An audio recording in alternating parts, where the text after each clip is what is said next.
안녕하세요. 저는 메이트 커뮤니케이션즈에서 크리에이티브 디렉터를 맡고 있는 이주훈입니다. 매년 찬바람이 불면 기다려지는 광고 한 편이 있죠. 네, 오늘 소개시켜드릴 광고는 핫초코 밑대입니다. 오늘부터 아빠가 데려다줘? 걱정 마. 우리 아빠가 보기보다 순해요. 잘 부탁드립니다. 찬바람 불 때 핫초코 밑대. 저와 함께 이번 순회어 편을 만들어주신 기획팀장 김희철 수석국장님이랑 함께 얘기 나눠보도록 하겠습니다. 안녕하세요. 안녕하세요. 네. 뭐 매일 보는 사이에 이렇게 또 인사를 하니까 새삼스럽습니다. 사실 핫초코 밑대 광고는 1년에 딱 한 편 만들잖아요. 그러면서도 마치 팬층이 존재하는 것처럼 그 광고를 기다리시는 분들도 있고 기대도 참 큰 것 같습니다. 그러면 그 매년 히트작을 좀 만들어내야 된다라는 그런 부담감이 기획팀장님으로서도 굉장히 크실 것 같은데 어떠신지?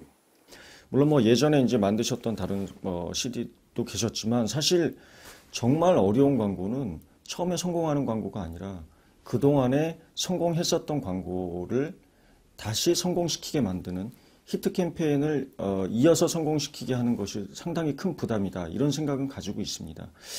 근데 저희는 뭐 그런 생각은 가지고 있죠. 기존에 해왔었던 포맷을 유지하면서도 새로운 어떤 시대상을 담아보자.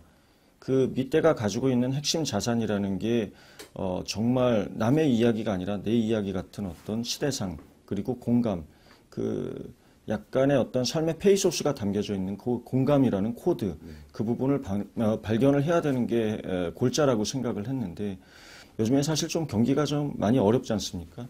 그런 부분을 대표할 수 있는 부분을 공감 코드로 좀 가져가자. 그런 에피소드를 가져가자. 그런데 절대 우울하거나 너무 씁쓸하지 않게 따뜻하게 한번 만들어보자 라고 좀 생각해서 아이디어를 모았었던 게 성공할 수 있었던 원동력이 아닐까 이런 생각을 가지고 있습니다. 사실 이번에 핫초코 밑대 같은 경우에는 제품도 좀 달라졌고 그래서 타겟도 처음에는 이렇게 남자 모델이 나오게 될 거라고 상상을 못 했었잖아요. 젊은 여성층 쪽으로 잡았었고 그랬는데도 결국에는 이제 마동석 씨와 그리고 저 꼬마 아이, 그래서 이 가족의 애환이나 이쪽으로 가게 된 이유가 있다면 뭐라고 생각하세요? 사실 분명히 이제 밑대는 하우스 와이프들이 메인 타겟인 거는 맞는 것 같습니다. 하우스 와이프들이 가장 공감할 수 있는 에피소드가 뭘까? 사실 저의 이야기도 합니다. 철없는 아빠를 둔 모든 딸내미, 그리고 그 딸을 둔 모든 어떤 직장 맘들의 그런 이야기이죠. 그런 에피소드를 가지고 이야기하는 게 오히려 우리 메인 타겟인 하우스 와이프들의 마음을 움직이는데 더 큰 힘이 될 수 있었다. 이렇게 생각하고 있습니다. 사실 처음에 이번 편 아이디에이션을 하면서 그런 시대상을 좀 담았던 것 같아요. 그 실직이랄까? 가슴 아니면 좀 아픔이죠. 그런 내면이 좀 다 들어가 있지 이렇게 다 보이진 않지만 사실 그런 게 있는 것 같아요. 사실 되게 씁쓸한 이야기이기도 한데 그 씁쓸함을 너무 우울하지 않게 만들어줄 수 있었던 게 아마 모델의 역할이 아니었을까. 예, 그런 생각도 좀 가지고 있죠. 밑대 같은 경우에는 그 영화나 이런 데서 조연급, 그 연기파 조연급들이 매년 한 분씩 올해는 어떤 분을 쓰게 될까 이런 궁금증도 자아내고 그랬었는데 올해 특별히 마동석 씨를 캐스팅하게 된 이유는 뭐라고 생각하세요? 이번에는 사실 아빠와 딸의 에피소드를 위트 있게 담는 부분이 중요했었기 때문에 그 아주 조금 꼬마 딸아이와 아빠의 그 콘트라스트, 등치가 크시죠, 마동석 씨가. 이런 콘트라스트라는 부분이 상당히 좀 매력적으로 다가갈 수 있겠다 이런 고민을 했고요. 그리고 뭐 연기파 배우시죠.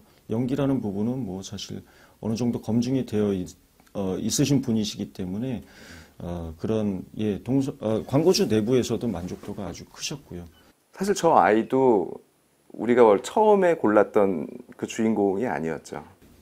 아이 모델이라는 게 뭐 CD님 더 이제 연출을 하셨으니까 더 공감하시겠지만 솔직히 아이 모델한테 연기를 시킨다라는 게 쉬운 일이 아니지 않습니까? 그래서 실제 이번에는 촬영을 할 때도 이 대사나 대본이나 이런 부분을 미리 보여주지 않았었죠, 아이 모델한테. 그래서 저희가 3명의 일단은 대한 아이 모델을 데리고 와서 전부 다 그 자리에서 대사를 주고 연기를 시켜봤을 때 가장 연기스럽지 않은 가장 자연스러운 그런 친구를 그런 아이를 우리가 실제로 온에어 시켰었던 그런 기억이 납니다. 네, 하초코 미떼 광고에 대한 이야기 나눠보고 있는데요.